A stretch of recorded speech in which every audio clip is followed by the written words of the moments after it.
Many drugs. Listen to me. You don't know me and we'll never meet. I had a problem like you once. I drank and used to party a little too much till it got out of control and almost ruined my life. I realized I needed help to fix my problem before it totally destroyed me. If you've tried to fix your drinking and drug problem and you know you can't do it alone, you need to call the National Treatment Advisors. They'll immerse you into a 30-day program to replace your old habits with new habits and totally change your life. And if you have PPO private health insurance, the entire program may be covered. Fix your problem right now before it gets any worse. Get clean. Call now and learn more. 877-247-1581. 877-247-1581. 877-247-1581. Attention all business owners and creative minds. Do you need a unique and personalized touch for your products? Look no further than Romika Laser Engraving and Custom Designs. I'm Ron Phillips, co-owner of Romika Designs. We offer custom laser engraving services for a variety of products, including promotional items and corporate or personal gifts. With state-of-the-art equipment and a team of skilled designers, we can engrave intricate designs on virtually any material. Whether it's a special message, a company logo, or a custom design, Romika Laser Engraving will help you make your mark. And the best part, our prices are affordable and our turnaround time is quick. I couldn't be happier with the work Romika Laser Engraving did for me. The engraving on my product was precise and exactly what I wanted. So don't wait any longer to add a personal touch to your products. Call Romika Laser Engraving and Custom Designs today at 817-400-4040 or visit our website at romikadesigns.com. We look forward to helping you make your mark. Fast Track Student Loans can get your student loans out of default, stop any wage garnishments, stop collection calls, and stop seizure of your tax refund. Give yourself a break. Stop the stress and get your student loan payments down to as little as $25 a month based on what you can afford to pay. 800-709-4395, 800-709-4395, 800-709-4395, 800-709-4395. Hey travelers, do you want to save money on your next flight? Then pick up the phone and call. That's right, call, because the best prices are not online. They're with SmartFares. See, SmartFares has special deals with the airlines. When they have unsold seats, they use SmartFares to fill them. So you get airline tickets at ridiculously low prices. Our prices are too low to publish online. With the extra money you'll save, you can book another trip or treat yourself to dinner or shopping. So stop searching all of those travel sites to find the lowest price on your next flight. Let one of our SmartFares expert travel agents find ridiculously low prices for you. Call SmartFares today and get the best price on your next flight. Guaranteed. Also, save up to 50% off business and first class tickets. 855-325-1820. 855-325-1820. That's 855-325-1820. Fast Track Student Loans can get your student loans out of default, stop any wage garnishments, stop collection calls, and stop seizure of your tax refund. Give yourself a break. Stop the stress and get your student loan payments down to as little as $25 a month based on what you can afford to pay. 800-709-4395, 800-709-4395, 800-709-4395, 800-709-4395. You're listening to JoCo Community Radio. Good afternoon, Johnson County. We're back after a week of inconsistent broadcasts due to a major power outage on Thursday's broadcast, and firstly, a major internet outage. Several local businesses were disturbed by the fact that they could no longer sell on the technology that we were forced to bring into our businesses. We are blessed to endure on this beautiful rainy day today. Texas has needed it. Lord knows that our city, our grass has needed it.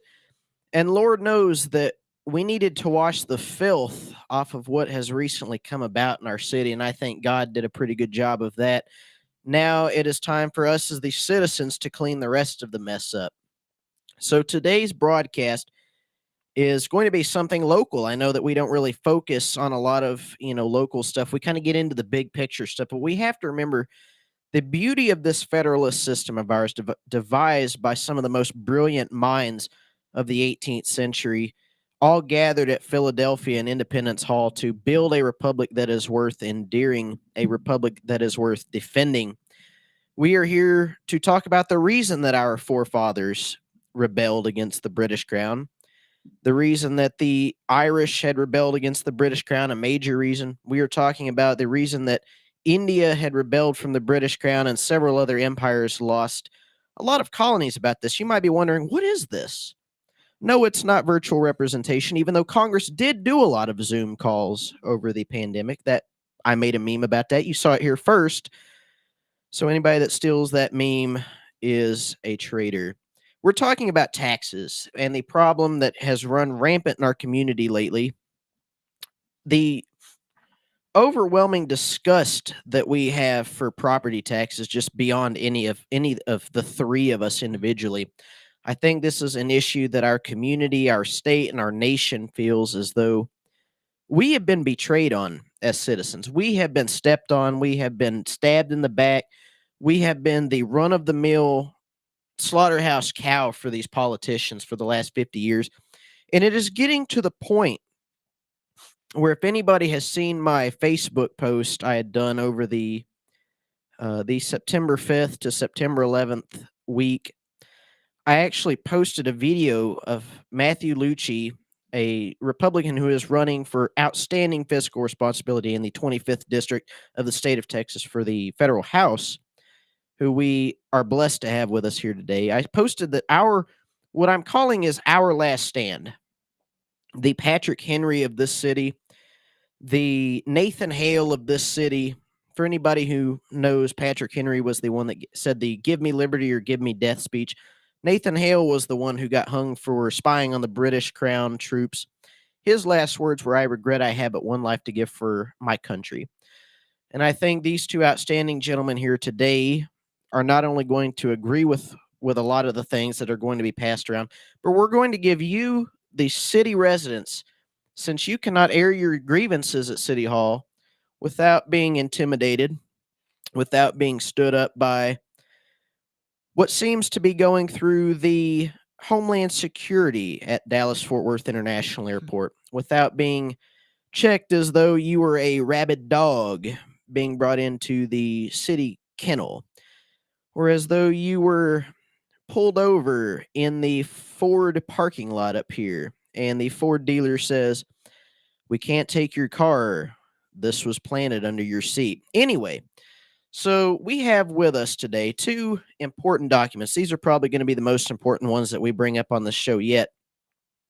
The City Council regular agenda meeting from the day of our Lord, Tuesday, September 5th, 2023 at 4 p.m., which the taxes didn't get in there till 6, and the air progressively got colder, I noticed, as I had sat in there. And the day of our Lord, Patriots Day, September 11th, 2023, the day that many of us were remembering the victims of the travesty and the attack on American soil on September 11th. Our city council was remembering to vote for running us out of our homes. So without further ado, I'm going to take this first segment to let us get a little rambunctious and run up about this idea. You know, we spent time out in the parking lot doing calisthenics so we would look sweaty when we started in here. The second segment is going to be all about you, the viewers. Call in with your complaints. Redress your government here. You are free to do so. There's no censorship. I wouldn't advise cursing. We might have kids on here. We try to be an educational program. You know, we're not the propaganda broadcast station of PBS, but we try our best to bring a new approach. So without further ado, Mick was pretty adamant about this tax hike. And for those who don't know, we're going to go through Section 8 on the agenda here. And, City Council has done a really good job about lowering taxes, if lowering means reducing the rate by 7% and then gutting us 8.8%, thereby, imagine if you were taking 7 steps backward and take 8.8 forward, you're not really reducing a budget. You might get real close to the no new revenue rate, but you're actually 1.8% over. Anybody that has taken 7 steps back and moves 8.8 forward has only went an extra 2 up. So it might look like we've had a minor decrease in our taxes, but we're actually being gutted another 2% from this deal. So for anybody who has an agenda in front of them, Section A of Article 8 here, budget and tax rate, basically the budget will raise more property tax than last year's budget by an amount of $2.1 million, which is an 8.8% increase. And of that amount, almost $1.5 million is tax revenue to be raised from new property added to the tax roll this year. So notice how it says only 1.5 of that 2.1. That means you, the citizens, are still out of pocket almost $600,000. Section B says hold a public hearing on the proposed ad valorem tax rate for tax year 2023. The proposed tax rate is 0.6325 cents per $100 valuation. The proposed tax rate exceeds the no new revenue tax rate. I want that to be very clear that it does exceed the NNR. Even if it's not by a lot, you might hear the words, we've gotten real close to it. You are still over. And thus, the no new revenue rate, basically, I've got 3 different definitions over my time before this. Basically means it is the amount that can be raised to where the city council or the city budget will not increase the bring in of revenue to the city government. So I'm going to pass it over to Mick first, who's going to give us a rundown of why this new budget gutted him out of his own paycheck. So Mick, take it away. So I just lost a lot of money, and not through gambling or drinking like I usually do. I'm a mortgage loan officer professionally. My brother's a realtor. We had deals going here, and I gave up part of my own commission to help combat the high rates that are going on right now. And this property tax killed that. I mean, what does that look like for you, Mick? It's about 12 grand for me. And you don't have your own home, Mick. No, I can't buy. So what's happening now, we have a 3-pronged attack on the American middle class in this area in particular. We have BlackRock buying up single-family homes and not putting them back on the market. So we have an inventory issue, which is driving up prices insanely. An average American home is like 400 grand now. Which is unthinkable to our parents' generation. Yeah, we have the Federal Reserve through horrible economic management on the part of the Biden administration, which has put us in the 7s for rates. And we have property taxes that are 8.8% in Burleson now. And that's just city. We didn't mention the county and the state can levy their own on top of that.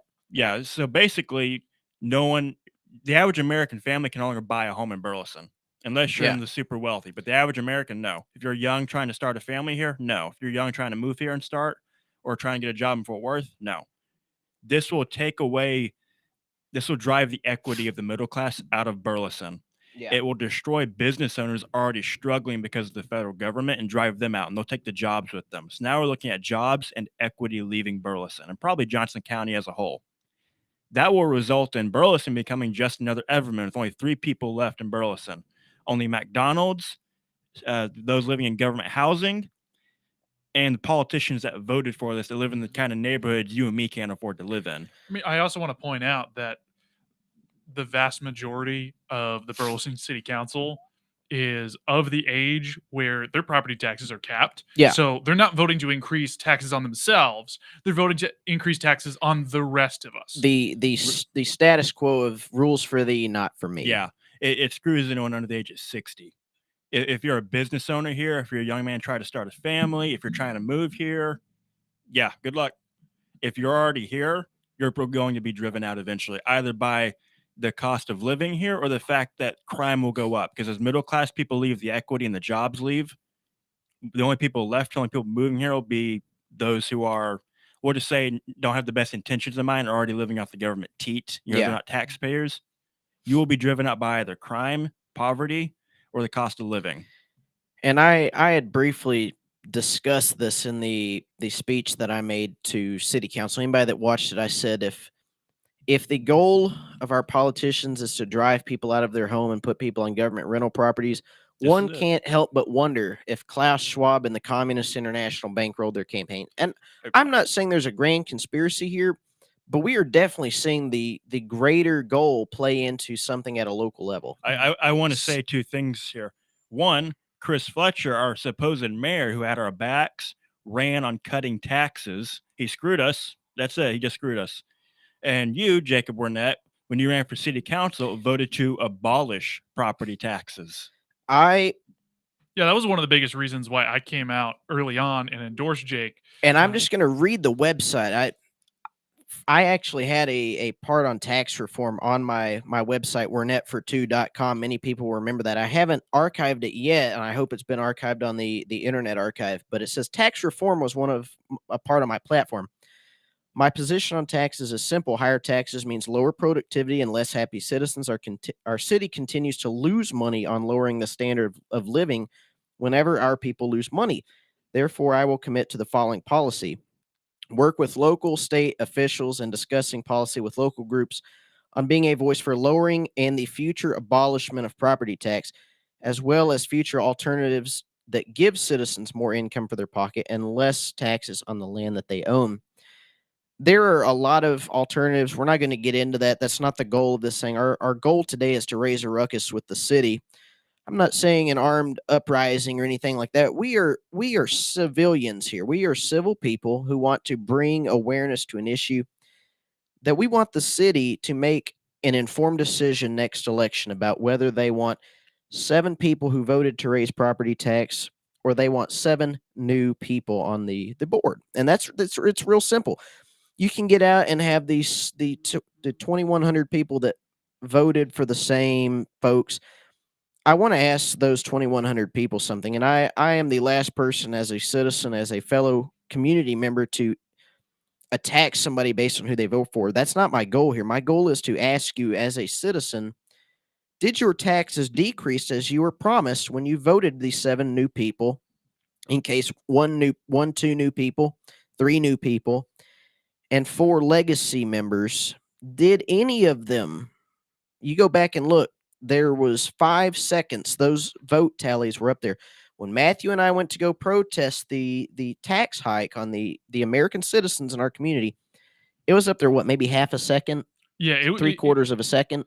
Every other vote that they put up there before the taxes, and granted, taxes were item 8 on the agenda. Yeah. It didn't come up until 7 p.m. when the meeting started at 4. So we were there for a while, Jake. I was sitting in there for 6 hours before it came up. I got there at probably like 1 in the afternoon, 2 in the afternoon, and was sitting there waiting until 7 for them to bring this up.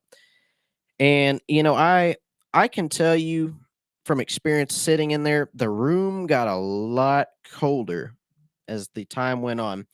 Anybody will know that's how you stave people off. If you crank the temperature up, you fluctuate it, people get uncomfortable. And what do people do when they get uncomfortable? They leave. And what can people not do when they leave? They can't speak out about it. Protest 7 people who were elected for the greater good of this community. They can't protest their tax rate.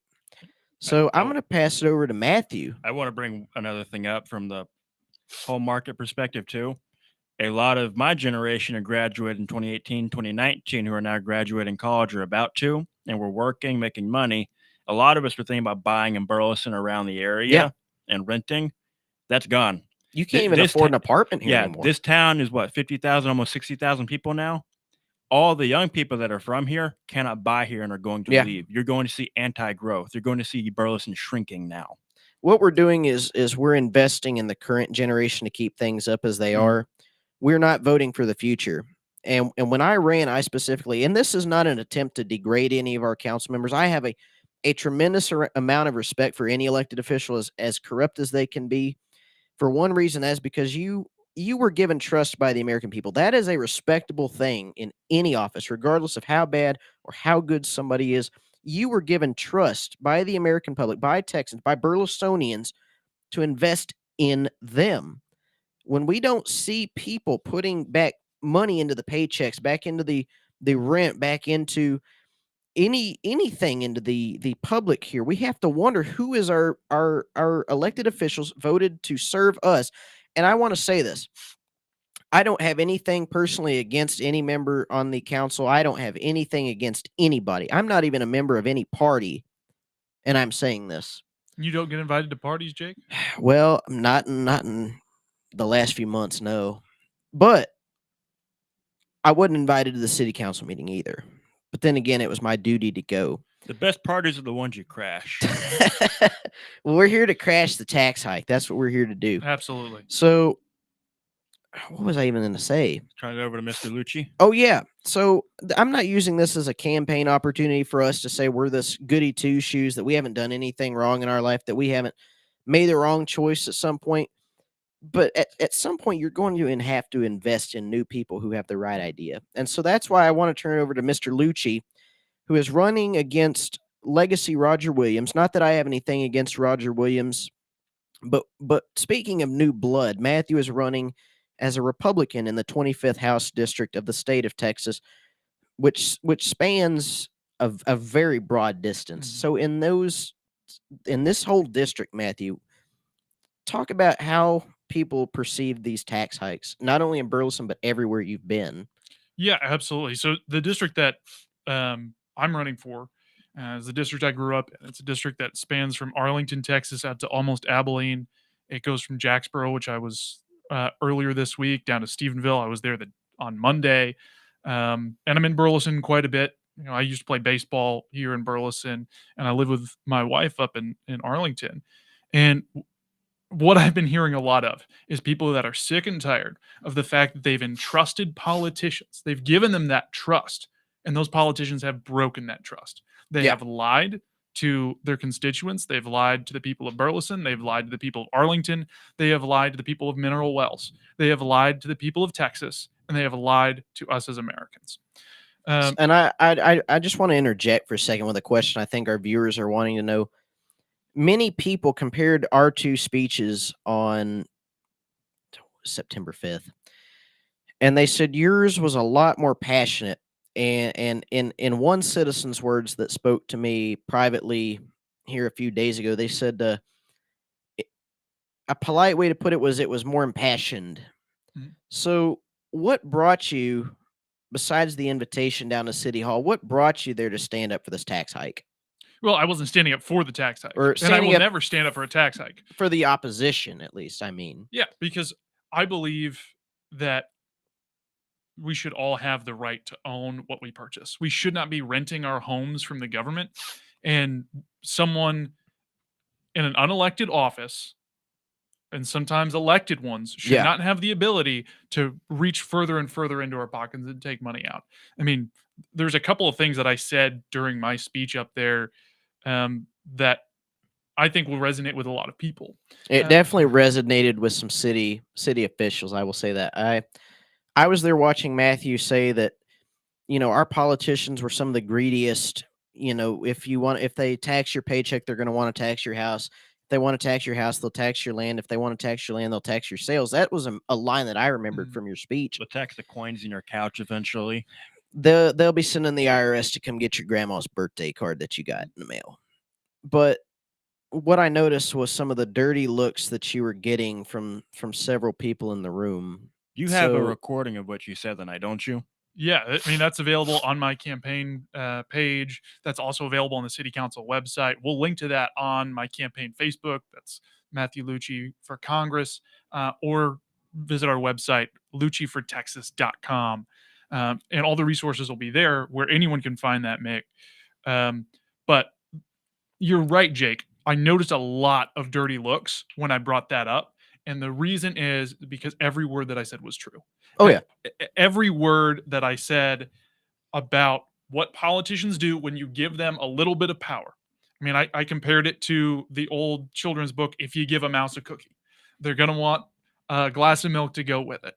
And it just goes on and on and on. And politicians, even here at the local level in Burleson, are the same way. If you give them power, they will want a little bit more and a little bit more. If you give them a piece of your paycheck, they're going to want more of it. They're going to want a piece of your house. They're going to want a piece of your land. They're going to want a piece of your sales. They're going to want a piece of your retirement. They're going to want a piece of everything that you own.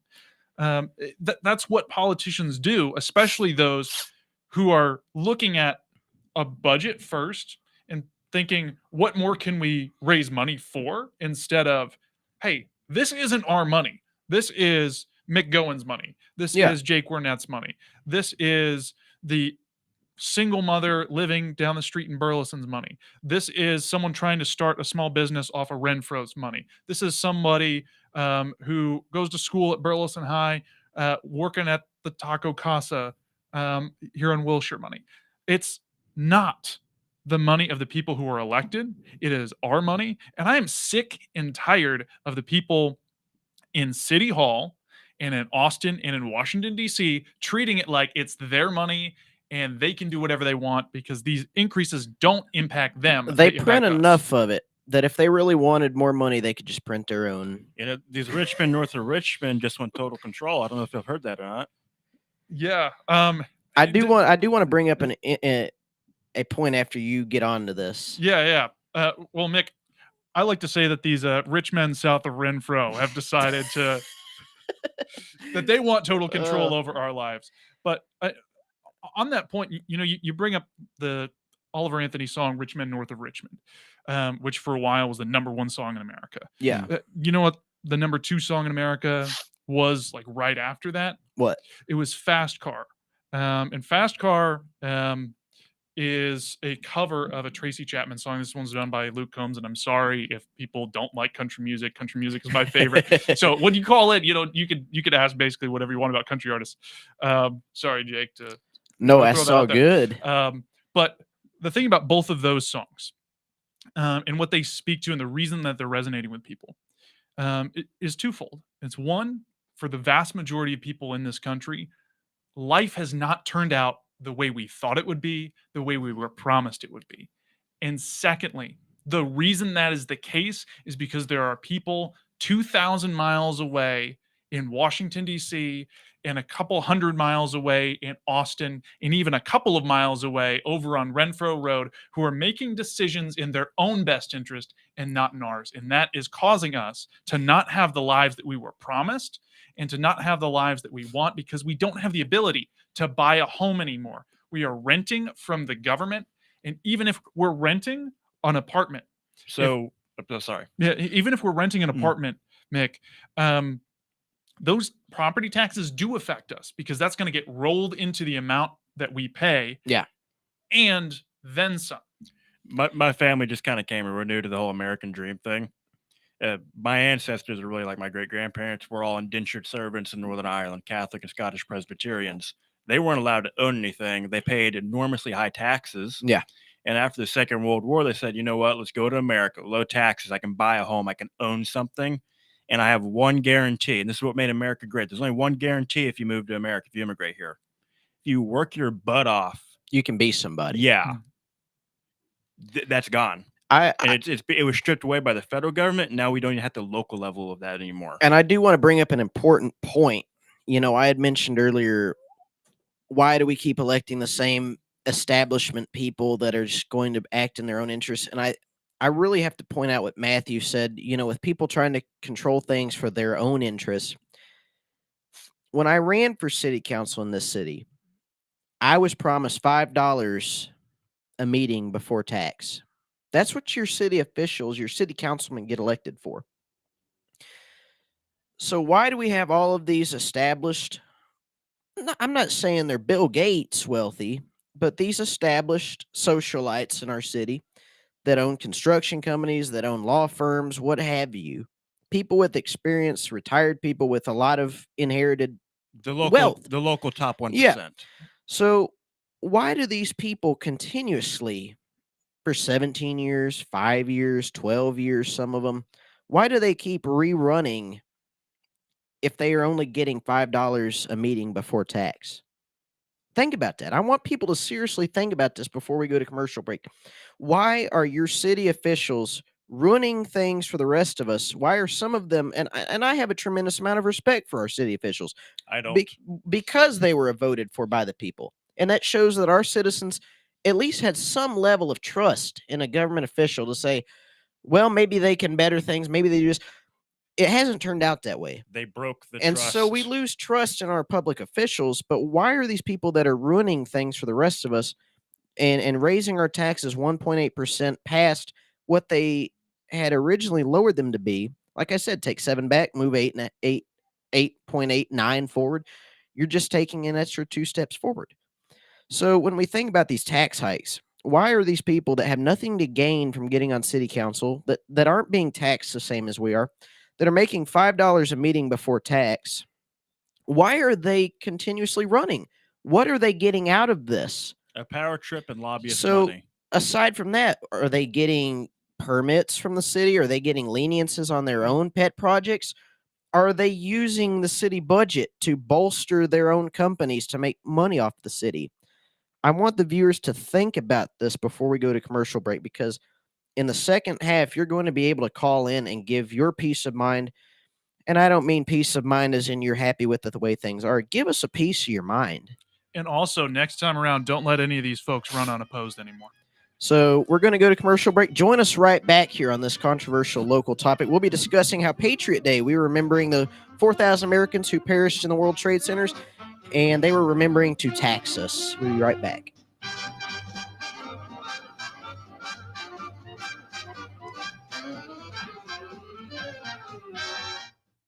Have you ever met a single person in your life that enjoys paying taxes? No, no one does. If you can't sleep at night because you have a huge problem with the IRS, I've got some free advice for you. This service is strictly limited to individuals that owe the IRS $10,000 or more in back taxes. And if you qualify, we can guarantee that you won't be writing a big fat check to the IRS, or our services cost you nothing.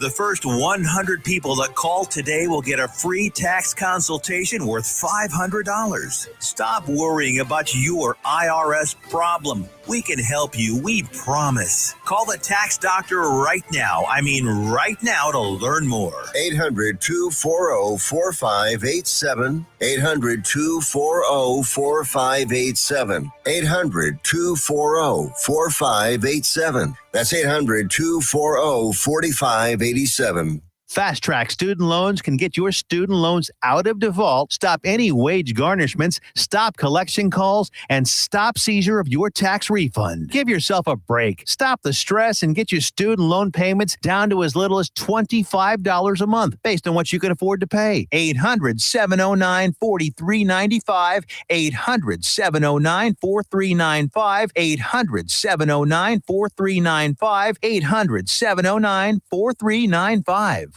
Fast Track Student Loans can get your student loans out of default, stop any wage garnishments, stop collection calls, and stop seizure of your tax refund. Give yourself a break. Stop the stress and get your student loan payments down to as little as $25 a month based on what you can afford to pay. 800-709-4395. 800-709-4395. 800-709-4395. 800-709-4395.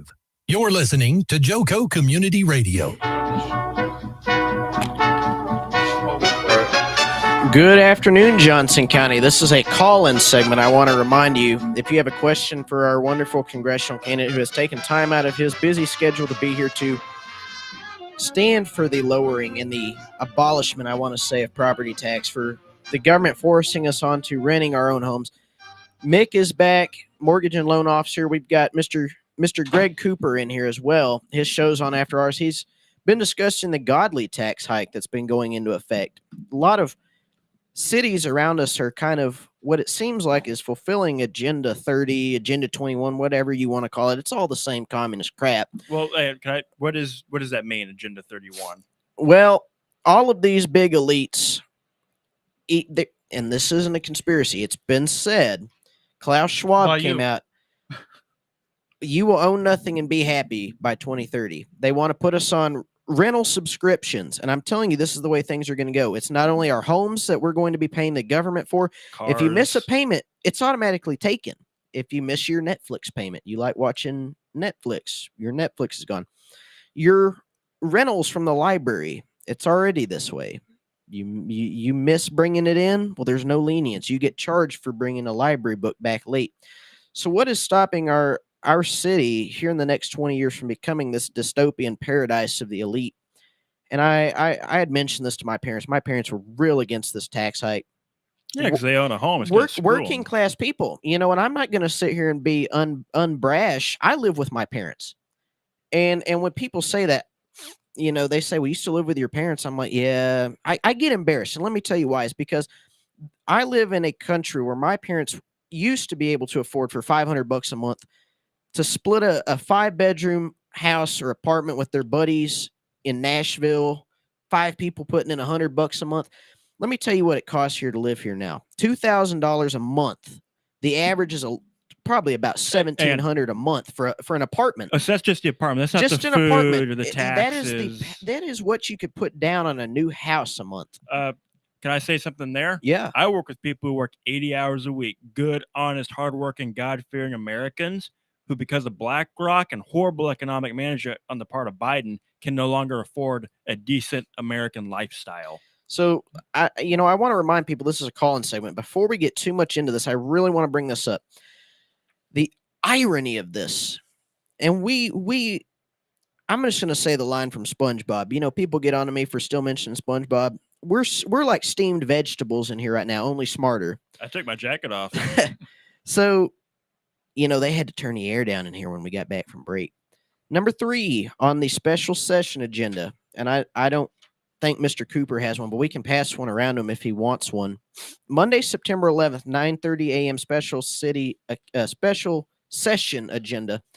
Number 3 on the agenda, even before considering the approval of a medical services blah, blah, blah, blah, blah, for CareFlight, before any of this stuff for public health came the budget and tax rate. And they voted in tandem. They voted in unison on September 5th. And so what we're seeing here, it seems, and I don't want to paint a bad picture. I'm not saying all of our city council officials are George Soros back this or that. I'm not sitting here saying that they have a bad character. I'm not saying that, they aren't, they're these evil people. I'm not saying that at all. What I'm saying here is they made the wrong choice. And it's time that the people realize this. It's time that the people decided whether they want these same people in their next session or not. So what I'm getting at here is they of course, I haven't seen the vote. They probably did vote in tandem for this. While we were remembering our patriots, the red-blooded Americans who gave their life fighting in Iraq, fighting in Afghanistan, and moved here for a property because they thought Burleson was wonderful for school districts so that their children could come here and learn, so that they could grow a family, so that they could stand for something. The American dream, that you can fly a flag on your front porch, so that you can sit here and watch your kids grow up playing in the front yard, so that you can have a city where you can go out to eat one night, where you can barbecue the next with all your neighbors. Hey, careful. You're giving more ideas how to tax things. Well, aside from that, we have these veterans that we honor on Patriot Day. We have these 4,000, 5,000 innocent citizens' lives that we remember on Patriot Day. The people that perished in the World Trade Center, the people that were going to work, didn't have any thought in the world as to what would happen. They were going there because they wanted to make money to live the American dream too. Doesn't matter whether they work for the federal government. It doesn't matter who did it. What the problem that I have is we remember the legacy of these brilliant minds, these wonderful, outstanding citizens. And our city council on Patriots Day, the only thing that they remember, I saw nothing come out from the city on September 11th. I could be mistaken. I could be painting a bad picture here, and I apologize if I am. But it seems to me like the third thing that they remembered on Patriot Day was to raise your property tax. That's what the image I'm getting is. I'm going to jump in here for a second. What people need to understand also is this tax rate that they're approving here, this goes into effect January 1st.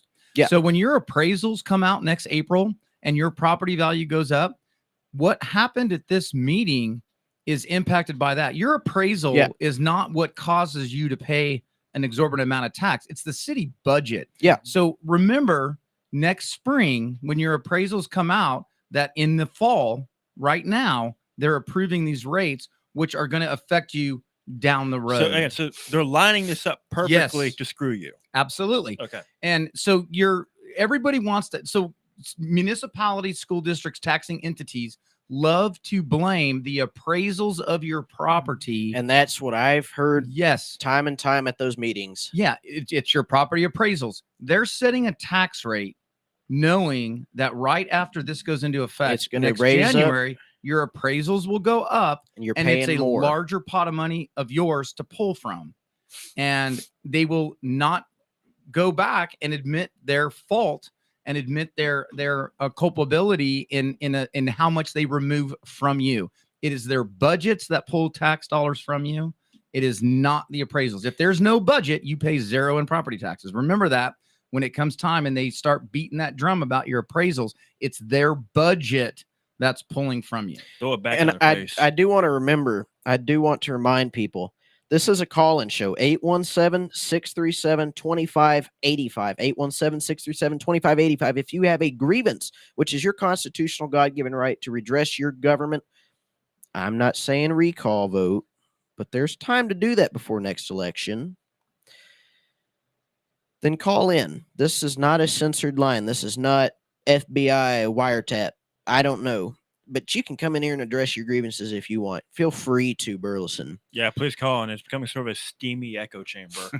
But I do want to take from what Mr. Cooper said across the table here, who we invited in here because I knew he was discussing this next on his show. He has been for the last few days. Join him on his show next. He's got a lot of stuff that he's pulling from, that he's pulling all the strings at his disposal for his show. What I want to remind people is the trifecta. You have a state, a county, and a local government that all set their own property tax rate for your property. Now that combined pot of money, every three of those trifectas, the iron triangle, if you will, are pulling from that money that you're giving them. So while the county can appraise you at $400,000, which God knows, I don't think anybody's got that much in their Social Security account anymore. The city doesn't have to raise their rates. It doesn't. It really doesn't. And let me tell you why. Is because the city, I got asked this question all the time when I was running for place 2. And I've got nothing against my opponent. I've got nothing against anybody on council. I want to make that evident as many times as I can. I have a lot of things against him now. Mick might, but I don't know. I don't have anything against them personally. I just have something against the wrong actions of a government against its citizens. That spells treason to me. What they're doing is put this into your own household and your own budget. They're effectively making you house poor by taxing you through the city. It drives out jobs. Absolutely. It drives out middle-class Americans. All It'll of the drive out young people here 100%. are leaving. Sorry to interrupt. No, and then when this compounds and those type of services and those types of additional tax revenue gets pulled out, then they have to double down in the future on taxing the individual property owners that are left, because there won't be as many, higher. So it's a compounding effect, but they're effectively making you house poor through local property taxes, and that's just wrong. Which I do want to bring up. The no new revenue rate was the first step that one of the past sessions in the city when I first moved here made the step to the no new revenue rate, or NNR. You'll hear that acronym a lot here coming soon. That was the first right step in lowering property tax. Let me tell you why. It's because what the no new revenue tax rate says is it encourages, I'm not saying it bans, it encourages cities to put limits on their spending so that the taxes that they take in now the same rate will be taken next year. Nothing will change. That is the requirement of the NNR. Now, what we're seeing here in the page that everybody else has, I've passed it around, the no new revenue rate is exceeded by this new rate. So, like I said, 7 steps back, 8.5%, 9% more forward. What we're seeing is people are really, and I'm going to put this in language everybody can understand. If Matthew was taxing me 7%, and I gave him $7 a month, whatever, out of my $100 bill, I'm giving him $7. I have 93 left. Well, I'm just going to round the 8.8% up to 9%. Make it easier. The next time I get $100, Matthew says, well, we lowered it 7%. It might have been at 8%. I might have been paying him $8 and keeping 92. Now he says, we've lowered it to 7%. We've lowered it 7% the next month. I might only be paying in $1 or whatever the difference was, and I'm keeping 99. Wow, I'm in great shape. Now he comes out at a special session.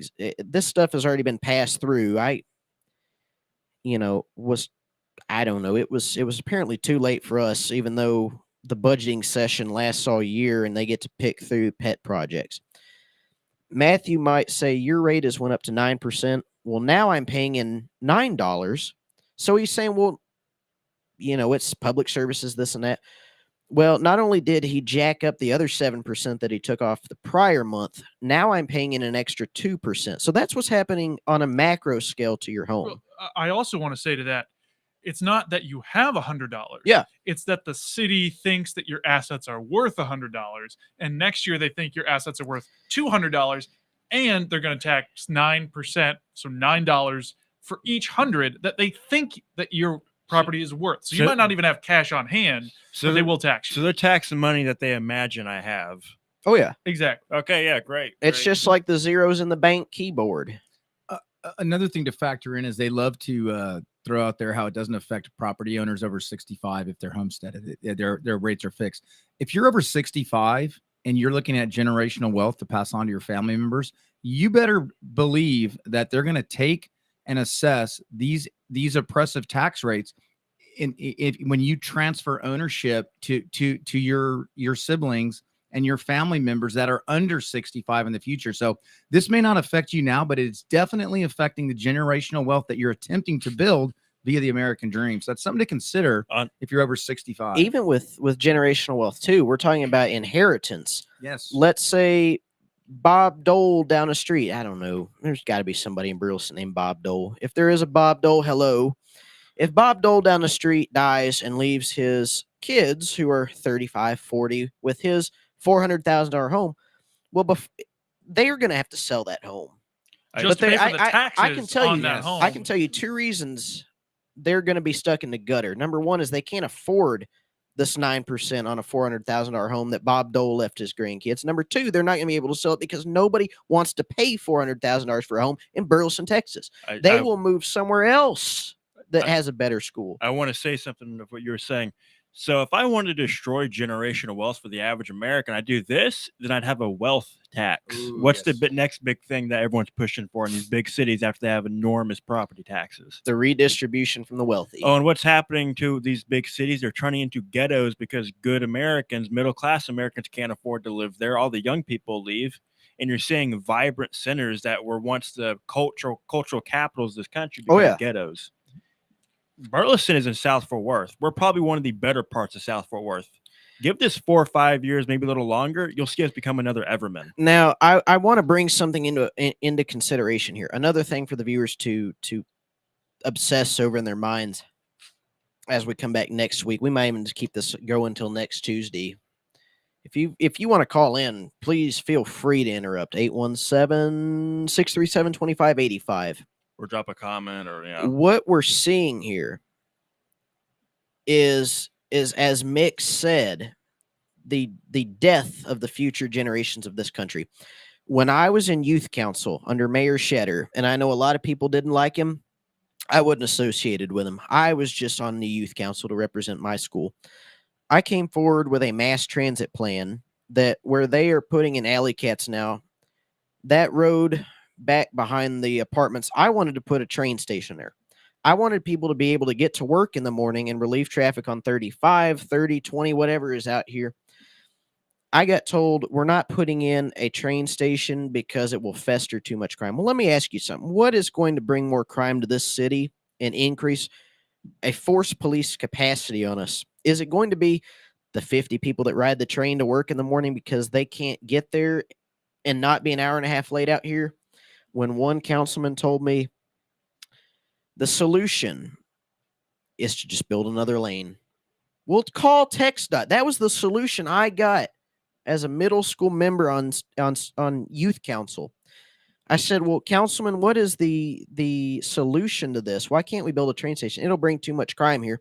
Another one told me, we'll just add another lane onto Wilshire. We'll just add another. We'll call TxDOT. We will beg our state government to come out here and build another lane onto this freeway. Well, what's going to happen when 65,000 people get onto the interstate in the morning? They're all going to be looking for that empty lane that was just built.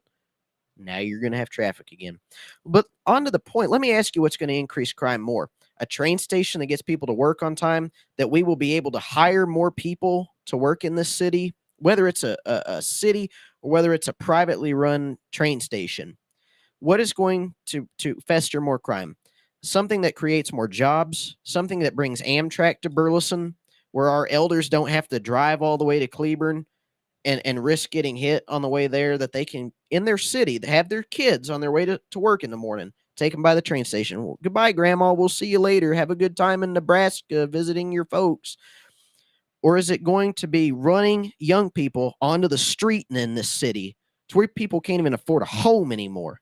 Where you will see homeless people if this continues on the side of the road begging for money. No, we'll go to We already Granbury, have Joshua. that. We already have that at the Cheddar's Junction over here where the QT is. You have people out there begging for money. What do you think is going to happen when people can't even afford an apartment? You're going to have young people who can't afford it. Like I said, young people are just going to hate this city. Young people are going to move. That's what's going to happen. It's already happening. It is. Some people in my friend group are tuning this stuff because of their parents who are out at Texas Tech, A&M, UT. They wanted to come back here, buy in Burleson around the area. That's what I wanted to do. Work in Dallas. I didn't want to leave. Yeah. I like this city. Yeah, and now they're like, well, I can't even afford to live there if I want to live there. I'm looking at Granbury now, Joshua, Cleburne. Keller is more affordable technically. And at least if you're paying $400,000 in Keller, you're getting Keller or Mansfield. Shoot, if the Chinese can buy cheap land outside of our Air Force Base in Wyoming, why can't I? Yeah. I want to interject here real quick. The city does not have to raise taxes. No, absolutely not. Greg, that's what you were saying earlier. The city does not have to raise taxes. I mean, what we look at is the Burleson ISD kind of quietly reduced taxes by 18%. The tax rate by 18% this last week. Now, hold on. Before we go on there, they are assessing the max tax rate per their voter approval tax rate. So they're lowering the tax rate, but they're forced to do it without calling a Vader or Vautry. So that's another thing. But that's because the property values are increasing at a greater rate than their enrollments and the 3.5% they're allotted. So yeah, they're lowering it, but it's not an intentional act. They're forced to do that, and they don't want to do that. And I'm going to talk about that a lot on my show next, is they're trying to take credit for lowering a rate when they're actually forced to do it without calling a voter approval tax rate election. So, but in their credit, they're not doing that. They could take another step. So they're learning to live within their state imposed means, where Burleson, not so much. Yeah, of course. I think the big thing that I want people to get out of it is, not that, for whatever reason they lowered it. Yes. Probably because they didn't think they were going to get voter approval to raise it. Nope. And that's great. We should all be pushing back and saying, but they should have done the NNR rate. They should have done the NNR rate. Yeah, absolutely. They should have said, hey, look, we raised $1 million last year. We're going to adjust the taxes. We'll drop the rate this year so that even though the values of the property have gone up, in theory, we're still raising the same amount of money. Correct. Or less. Now, they could do that. The city of Burleson could have done that. The city of Godley could have done that. Shout out to Greg Cooper and his show, which is on next. They could have done all of that, but they chose not to. They chose to increase the budget and then had to find ways to pay for all of the things that they snuck into the budget. Their pet projects and everything else. Exactly, Correct. because they don't view that as holding our money. It's fun money they get to spend. And I can't emphasize this enough, because we're going to come around springtime and everyone's going to be moaning and groaning about how much more property tax they're going to have to pay. And these cities and these school districts are going to come out and say, well, it's your property appraisals, has nothing to do with us. Absolutely. It's a budget problem. It's a spending problem, and it's a oppressive tax system problem. It is not what your property values are worth problem. There's things that are artificially inflating those, and that's a whole nother separate issue. But this is a budget human spending problem. And I kind of want to interject on what Mr. Cooper just said. The question that I got asked a lot is, you're 21. How do you know how to do a city budget? Well, let me tell you, it's really easy, and I'm going to give you it in the next 30 seconds. Is budgeting depends on two things: what you take in and what you give out. There are budgets that you can spend a lot more than you take in. That's what we call a deficit. When the federal government has a trade deficit or a spending deficit, they spend more than they take in, or they take in more than they export. So when we look at our city, we're getting all of these bonds, these big debt things. That your city council has wonderfully put out a thing, and we're going to pay it off by 2040, $130 million in debt on top of whatever we're going to be spending now. It's very simple. Let me tell you how I budget as a college student. When I have $1,500 a month, that's what I pay in for my college tuition. For anybody who's wondering, I don't have any scholarships except a $2,000 one that I get a semester. So that leaves me with $4,000 out of my own pocket. I'm on a guaranteed rate plan. That takes off, luckily, this semester, another $1,850.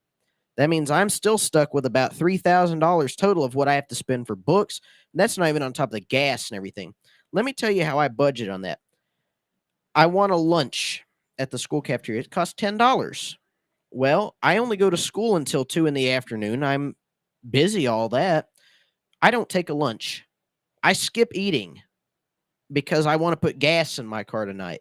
I skip eating for 4 days and I wait till 6 in the afternoon to eat. I haven't had anything to eat all day and I wait to put gas in my car. Let me tell you how much I make at work. I average about $200 a weekend on a good weekend where I get 8 hours a day. I might be making 9 hours this weekend like I do now, which means I only make about $120.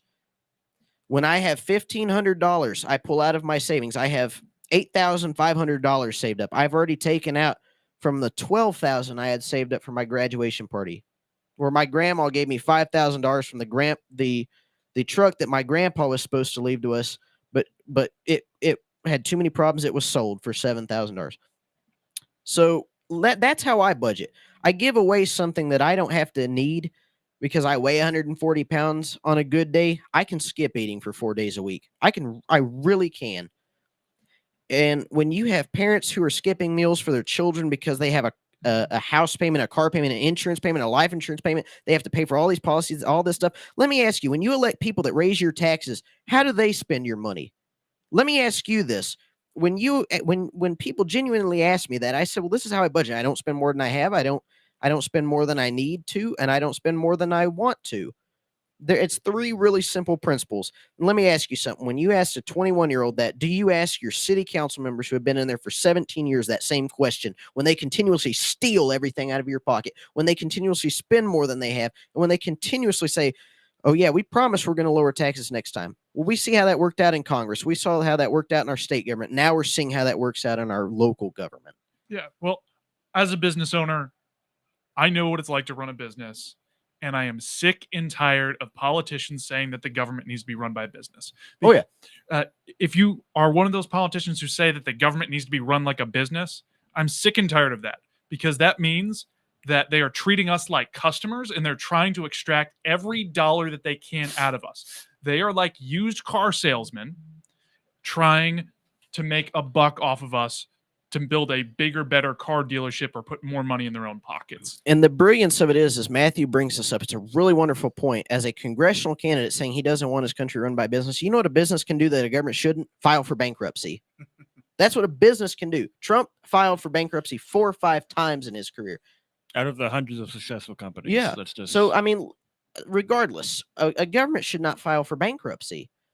And Matthew brings up that wonderful point. Our government is not a business. I got so sick of that line when people were running around with Trump fever telling me that. I was like, why would I want somebody treating my country like a business? Why would I want somebody trying to mooch out every penny they can? You know what else businesses should do that government shouldn't? Inflate their prices. Something that a country should never do to its citizens. Tax them more in the consumer market. You know what's going to happen then? Is the government's going to raise taxes on the businesses that inflate those prices. The government's going to get it right back. I want to say this could actually destroy what we've been building in Burleson for decades now. It can. This is a healthy, normal American middle-class town. If this goes on long enough, we'll say within a decade, we'll say 8 years. We'll just say 8 years. If we can't overturn this within the next election cycle, this will turn Burleson into the next Everman. It will drive out jobs and equity. All the young people will avoid it because they can't afford to buy here now between the property taxes and the real estate prices. If you live here, you need to consider either changing this or leaving. Yeah. And with the 10 seconds we have left, I want to bring in 3 issues: property tax, the water crisis, and spending. 3 things your government hasn't thought about putting into future generations. How are we going to solve these things? Your city doesn't have a plan. So we'll see you Tuesday. God bless you. God bless Texas. And God bless the United States of America. Thank you.